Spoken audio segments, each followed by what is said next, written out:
guys, welcome to my video.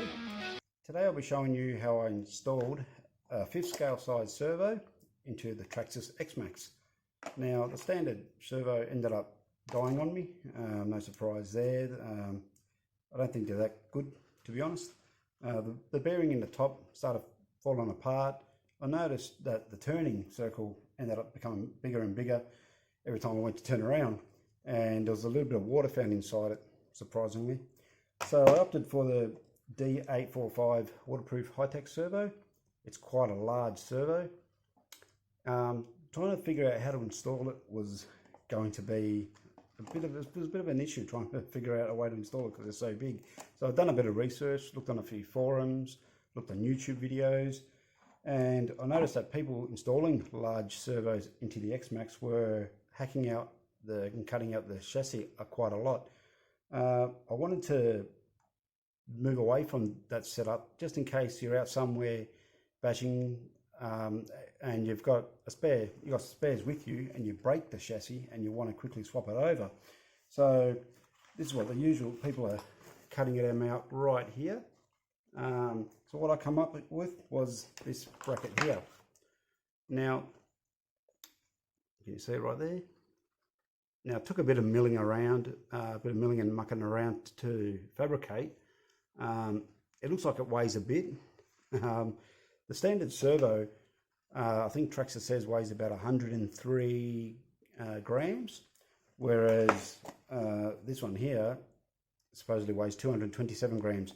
When I weighed them with everything intact, including the mounting hardware. Same with this. And I'm actually about 315 grams above standard weight now. So you're adding 315 grams on top. I'll show you how this installs and yeah, we'll go from there. Okay, now I've got the servo installed. It's only installed temporarily just to show you guys what it looks like in the truck. Doesn't look too bad. Looks a bit heavy duty. A bit more of the material could be milled off to save a bit more weight, so a few more grams. Now it's going to be a little bit of a while till I test it, till I get it all set out. The way I've mounted it uses the 4 bolts. You can probably see them underneath there. Those 4 screws there, which utilise this brace here. They utilise those 4 holes there. Of course, I don't know what I'm going to do with this setup yet, as far as bracing it, whether to make up some new type of bracing to it. The servo mounted like this will add to the higher center of gravity, but I'm not too worried about it at the moment. It is a monster truck, so it is what it is, but at least this way it's a lot easier to change and to service if need be. As for the existing holes in the areas where the servo was, and also to mention that I had to remove the receiver, of course, because I've got about 6 mil, probably a bit more than that. It's probably about an 8 mil gap underneath the servo. I raised it up a little bit because I wasn't sure whether I was going to make a plate to go underneath the servo.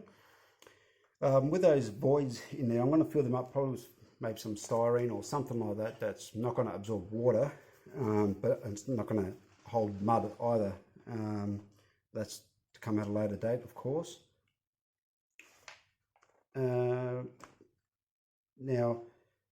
the battery holders, these, now they're probably going to have to be trimmed back to fit in there, but I'm not sure whether, when I trim them back to fit in there, whether they're still going to work as far as allowing the pivoting of the hinges. So I may have to drill some holes and use Velcro straps, which is no real big deal. The other thing I want to point out is that the holes that I used, I actually drilled them out to an M4 size, so they're a 4 mil.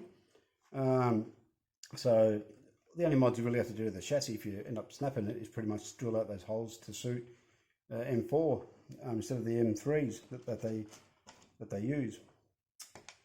And also for the mounting of the servo at the front here, I can't believe that Hi-Tech actually supply it with these little tiny screws right there instead of something a bit bigger, considering it's a 5th scale size servo. And as for the servo horn, I'll probably be using the one that's on there, the plastic one for the time being. I think I may have to change the spring setup in the servo saver. Not too sure, but that's soon to come, soon to find out. So that's been the isolation project at the moment. Hope you guys enjoy it, and I'll keep you in touch with how it goes.